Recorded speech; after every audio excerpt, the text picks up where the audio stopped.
अस्सलाम वालेकुम viewers, consult decide and buy CDB properties के प्लेटफॉर्म से मैं हूं जाहिद नसीर। मेरे साथ मौजूद हैं मोहसिन मुनीर साहब।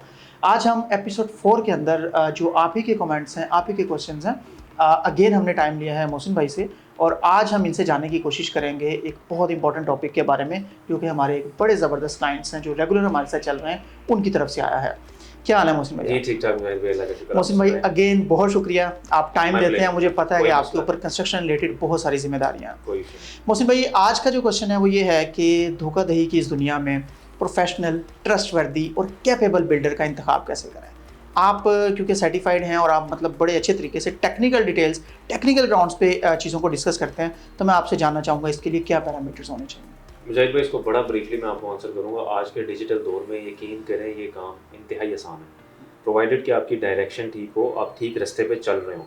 हमने आपको याद होगा अपनी पहली एपिसोड में जिक्र किया था कि क्यों हम एडवोकेट करते हैं देसी ठेकेदार निज़ाम के अगेंस्ट एक आप प्रोफेशनल कंस्ट्रक्शन कंपनी को हायर करें, क्योंकि आप एक खुद जॉब वाले बंदे हैं तो ही घर बना रहे हैं या बिजनेस कर रहे हैं तो ही घर बना रहे हैं और ज़िंदगी में एक दफ़ा घर बना रहे हैं, तो उसमें कोई भी ऐसा डिसीजन जो R&D के बगैर लिया गया हो वो आपको फ्यूचर में रिग्रेट का बायस बन सकता है। तो देखें, प्रोफेशनल कंस्ट्रक्शन कंपनी को सबसे पहले तो आपने आज के डिजिटल दौर में देखना है कि उनकी ऑनलाइन प्रेजेंस क्या है, ये बड़ा मैटर करता है। एक जो प्रोफेशनल कंस्ट्रक्शन कंपनी है, हो सकता है कुछ लोग कमेंट करें कि भाई डिजिटल दुनिया तो वैसे ही सारी फेक है, वहाँ पे तो कुछ भी हो सकता है। नहीं, ऐसा नहीं है। वहाँ पे भी आपको देखना पड़ता है, रिसर्च करनी पड़ती है, R&D करनी पड़ती है कि इनका ट्रैक रिकॉर्ड क्या है। फॉर एग्जांपल, आप फेसबुक पे जाएं, किसी भी कंस्ट्रक्शन कंपनी, कोई प्रोफेशनल कंपनी जो क्लेम करता हो, उसे पूछें कि जी आपकी फेसबुक का पेज का लिंक ज़रा मुझे शेयर करें। फेसबुक एक बड़ी अच्छी ऑप्शन देता है टाइमलाइन की ईयर वाइज। आप उनको देखें कि वो कहाँ से शुरू हुए, उन्होंने अपने कितने प्रोजेक्ट्स को वहाँ पे पोस्ट किया और कितने कंप्लीटेड प्रोजेक्ट्स की अपडेट्स वहाँ पे दी, कितने क्लाइंट्स के रिव्यूज़ वहाँ पे दिए। अगर उनका वहाँ पे टाइमलाइन सालों के ऊपर मुहित हो, फेसबुक तो आपको पता है 2005, 6, 10 से चल रहा है, तो वहाँ पे अगर आपको क्रेडिबल डाटा मिल जाए तो मेरा ख्याल है कि ये बड़ा सॉलिड पॉइंट है। ये आपको कंप्लीट ट्रस्ट नहीं कर सकते इस पॉइंट के ऊपर, लेकिन एक आप इसको चेक लिस्ट कर लें कि इनकी जो डिजिटल प्रेजेंस है मैटर कर वो है और आपने उसको ओके कर दिया कि ये ठीक है। दूसरी सबसे इंपॉर्टेंट चीज़ कि वो company as a AOP, as a private limited company registered होनी चाहिए। ये तो बड़ी इंपॉर्टेंट चीज़ है। देखें आप कोई भी कंपनी हमारे यहाँ पाकिस्तान में अनफॉर्चुनेटली कंपनी बनाने का कोई पैरामीटर्स नहीं है। आप सरकारी कोई भी वो जिसका दिल करता है वो कंपनी बना लेता है, लेकिन जो प्रॉपर प्रोफेशनल कंपनीज होती हैं वो as a AOP, association of partners, या सोल प्रोप्राइटरशिप या प्राइवेट लिमिटेड कंपनीज के तौर पे रजिस्टर्ड होती हैं। ये भी एक चेकलिस्ट कर लें कि पहले आपने उनकी डिजिटल प्रेजेंस, दूसरे नंबर पे उनकी फर्म की रजिस्ट्रेशन वगैरह है, और तीसरे नंबर पे एक ऑप्शनल चीज़ है, ये हमारे यहाँ बड़े प्रोजेक्ट्स के अंदर मैटर करती है, छोटे प्रोजेक्ट्स में भी होनी चाहिए और बड़ी तेज़ी से ये फैल रही है। पाकिस्तान इंजीनियरिंग काउंसिल की आपके पास जो है एक्रेडिटेशन वो होनी चाहिए फर्म के पास। इसको मैं ऑप्शनल इसलिए कह रहा हूँ क्योंकि अभी हमारे यहाँ ये कॉन्सेप्ट इतना आया नहीं है। जो बड़ी कंपनीज हैं, प्राइवेट लिमिटेड कंपनीज जो हाई राइजेस बना रही हैं, ब्रिजेस बना रही हैं, उनके लिए तो मस्ट रिक्वायरमेंट है। इवन अगर आपने कोई सरकारी प्रोजेक्ट भी करना हो तो पाकिस्तान इंजीनियरिंग काउंसिल की एक्रेडिटेशन होना, उसके लिए मेंबरशिप होना लाजमी है। लेकिन अगर कोई ऐसी कंपनी है जो घरों की कंस्ट्रक्शन कर रही है और उसके पास एक छोटी कैटेगरी में PEC की मेंबरशिप है, दैट इज़ फेयर इनफ। चौथे नंबर पे सबसे इंपॉर्टेंट चीज़ कि वो जो कंस्ट्रक्शन कंपनी है उसका जो प्रीवियस प्रोजेक्ट्स हैं जो डिलीवर्ड हैं, क्या वो कंफर्टेबल है कि आपको उन क्लाइंट्स के साथ कोई इंटरेक्शन करवा सके। अगर वो करवा सके, फेयर इनफ। कई दफ़ा ऐसा होता है कि क्लाइंट्स जो प्रीवियस क्लाइंट्स होते हैं वो नहीं इंटरेस्टेड होते, ऑल्दो उनका एक्सपीरियंस अच्छा गया होता है।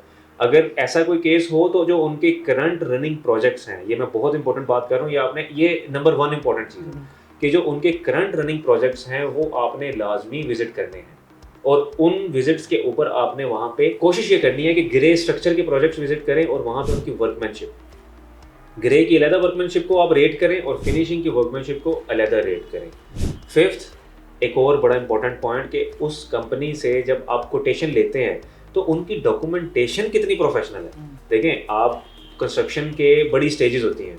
पहले आप एक कोटेशन लेते हैं, उसको बिल ऑफ मटेरियल कहते हैं, उसके बाद आप उनसे कहते हैं कि जी ठीक है, मुझे आपका बिल ऑफ मटेरियल समझ आ गया, अब आप मुझे एक प्रोफेशनल कोटेशन जोन सी है वो दें। अब आइदर अगर आप BOQ बेसिस पे चल रहे हैं तो कंपनी आपको एक BOQ देगी, या अगर आप टर्न की प्रोजेक्ट के ऊपर जा रहे हैं तो वो कंपनी आपको एक प्राइस कोटेशन देगी एक डिटेल्ड एग्रीमेंट के साथ। तो वो जो डिटेल्ड एग्रीमेंट है उसके अंदर A to Z कंस्ट्रक्शन की जो साइट के ऊपर SOPs हैं, जो क्वालिटीज़ हैं, वो सारी डॉक्यूमेंटेड होनी चाहिए।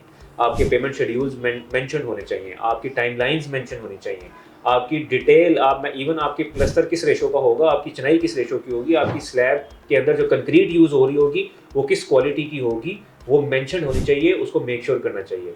ये 5 पॉइंट्स हो गए आपके। लास्ट एक और बड़ी इंपॉर्टेंट चीज़, ये एक ऑप्शनल है, फिर मैं कहूँगा कि ये मैंडेटरी नहीं है, कि आप किसी भी कंस्ट्रक्शन कंपनी से जब रेट लेते हैं ना, आप उनसे कहें कि हमें BOQ दें प्रोजेक्ट का। बिल्कुल। आपने आर्किटेक्ट से नक्शा बनवा लिया, आप आर्किटेक्चरल ड्राइंग्स और detail structural drawings construction company को दें और उनको टाइम दें, क्योंकि BOQ बनाने में टाइम लगता है। एक 10 मरले का BOQ बनाने में कम से कम 5-6 दिन लगते हैं। कंस्ट्रक्शन कंपनी क्या करेगी कि उसने सबसे पहले उन ड्राइंग्स के अगेंस्ट जो उसके अंदर मटेरियल यूज़ हो रहा होगा ना, उसको एक्सपेक्ट करेंगे, क्वांटिटीज़ को कैलकुलेट करेंगे और एक पूरा BOQ बना लेंगे। फॉर एग्जांपल एक 10 मरले का घर है, वो ड्राइंग्स देखेंगे, उसमें कैलकुलेट करेंगे इतनी दीवारें हैं, इसके अंदर इतनी ब्रिक्स लगनी है, एक ब्रिक का रेट ये है, तो इतने की ब्रिक्स होगी। तो ये डिटेल BOQ बना के उस घर के ऊपर कॉस्ट क्या नहीं है वो शेयर करें क्लाइंट को। ऑन टॉप ऑफ इट, जब क्लाइंट को ओके हो जाए, क्लाइंट वो BOQ प्राइवेट बाहर थर्ड पार्टी से ऑडिट से चेक करवाए, डबल चेक करवाए कि इन्होंने कहीं ओवर कैलकुलेशंस तो नहीं की अपना कॉस्ट को ज़्यादा दिखाने के लिए। जब आपकी तसल्ली हो जाए कि ये क्वांटिटीज तो लगनी ही लगनी है, ये मटेरियल तो लगना ही लगना है इस घर को बनाने के लिए, उसके ऊपर आप कंस्ट्रक्शन कंपनी से कहें यार आप अपना देख लो इसमें क्या फेयर मार्जिन 10%, 15%, 20%, जो जितना एक प्रोफेशनल कंपनी होगी उतना ज़्यादा उसका प्रॉफिट मार्जिन होगा। हो सकता है मार्केट में कोई 10% पे काम कर रहा है, हो सकता है कोई 20% पे काम कर रहा हो, और वो जो 20% पे काम कर रहा है डेफिनेटली उसका कोई रीजन है, उसकी एक्सपीरियंस है, उसकी एक्सपर्टीज है, कुछ भी हो सकता है। आप उस परसेंटेज को निगोशिएट करें और उनके साथ एक बड़ा स्ट्रॉन्ग एग्रीमेंट जो उनसे ना वो साइन करें। जो कंपनी इन 6-7 प्रोसीजर्स को फॉलो कर रही होगी, ये हो ही नहीं सकता कि वो अनप्रोफेशनल कंपनी हो, और डेफिनेटली प्रोफेशनल कंस्ट्रक्शन कंपनी हो। बहुत शुक्रिया मोहसिन भाई, आप बड़े अच्छे तरीके से एक्सप्लेन किया मोहसिन भाई ने कि आप किस तरह से इन स्टेप्स को फॉलो करते हुए एक प्रोफेशनल कंपनी का जो इंतखाब है वो कर सकते हैं। मोहसिन भाई, लास्ट क्वेश्चन, क्या हमारे ऊपर ये सब चीज़ें अप्लाई होती हैं और हम इनको अच्छे तरीके से कर रहे हैं? जी बिल्कुल, मैंने जो आपको ये 6-7 पॉइंट बताए हैं, इसमें सिर्फ एक पॉइंट है पाकिस्तान इंजीनियरिंग काउंसिल का। हमारी अल्हम्दुलिल्लाह मल्टीपल कंपनीज हैं, हमारी जो कंपनीज हाई राइज प्रोजेक्ट्स के अंदर, बड़े प्रोजेक्ट्स के अंदर डील कर रही होती हैं, वो पाकिस्तान इंजीनियरिंग काउंसिल से मेंबरशिप, और बाकायदा खुद मैं बजाते खुद PEC पाकिस्तान इंजीनियरिंग काउंसिल का रेजिडेंट इंजीनियर मेंबर हूँ। ऑल दो माशाल्लाह तजर्बा बड़ा हो गया तो मैं प्रोफेशनल इंजीनियर का मेरे साथ टैग लगने वाला है। जो हमारी कंपनी है CDB प्रॉपर्टीज़ का, जिसके साथ JV है टीम ओवरसीज, उसकी भी एक प्रोसीजर चल रहा है पाकिस्तान इंजीनियरिंग काउंसिल से रजिस्ट्रेशन का। लेकिन उसके अलावा जो बाकी सारे पॉइंट्स हैं, अल्हम्दुलिल्लाह जैसे हमने बताया 200+ प्रोजेक्ट्स, 15 साल का एक्सपीरियंस, साइट के ऊपर हमारी प्रॉपर हायरार्कीज के site engineer, site staff, site supervisors, WhatsApp coordination, on site CCTV surveillance, हम इन सारी चीज़ों को, strong paper work, strong BOQs, हम बाकायदा कैलकुलेशंस करके क्लाइंट्स को देते हैं। उनका घर बनाने से पहले उनको बता देते हैं कि ये मटेरियल लगना है, और अगर उस मटेरियल के अंदर कोई प्लस माइनस हो रहा हो तो हम फिर उसको ऑन भी करते हैं at the end of the project. मैं ये बड़ा इंपॉर्टेंट पॉइंट है, अगर लेट्स सपोज हम कोई 10 मरले का घर कर रहे हो, हम क्लाइंट को शुरू में BOQ में लिख के दें कि इसके अंदर 80,000 ब्रिक्स लगनी है, उसके अंदर लग जाए 75,000, तो हम 5,000 ब्रिक्स के फिर पैसे उनको एडजस्ट करते हैं फाइनल बिल में। लेकिन अगर 80,000 की जगह 85,000 लग गई तो वो फिर क्लाइंट, वो ये 2 वे ट्रैफिक होती है, वो क्लाइंट ने भी फिर एक्स्ट्रा ब्रिक्स का पे करना होता है। तो ये बड़ा एक इंटरेस्टिंग मेथड ऑफ कॉन्ट्रैक्ट है, और ये बड़ा फेयर मेथड है। इसके अंदर क्लाइंट को पता होता है कि मैं बिल्डर इस प्रोजेक्ट में से क्या कमा रहा है और उसकी एक्चुअल कॉस्ट क्या आ रही है। बिल्कुल ठीक होगा। बहुत शुक्रिया मोहसिन भाई। व्यूअर्स, उम्मीद है आज की वीडियो आपको बहुत ज़्यादा हेल्प आउट करेगी एक प्रोफेशनल कंपनी का इंतखाब करने में। अगर आप अपनी मर्ज़ी का कोई टॉपिक चाह रहे हैं कि मोहसिन भाई के थ्रू कवर करवाया जाए, तो आप कमेंट्स में मेंशन करें, व्हाट्सएप पे मेंशन करें, थ्रू कॉल मेंशन करें। हमारी वेबसाइट पे आप www.cdbrealestate पर विजिट कर सकते हैं। कमेंट्स आप करें, इंक्वायरी आप करें। मोहसिन भाई से टाइम लेना मेरी जिम्मेदारी है, और उन टॉपिक्स को अच्छे तरीके से हम कवर करेंगे। वंस अगेन आपके टाइम का बहुत शुक्रिया। मज़ीद अच्छी अपडेट्स के साथ, वीडियोज़ के साथ आपकी खिदमत में हाजिर होंगे। Thank you very much. अल्लाह हाफ़िज़।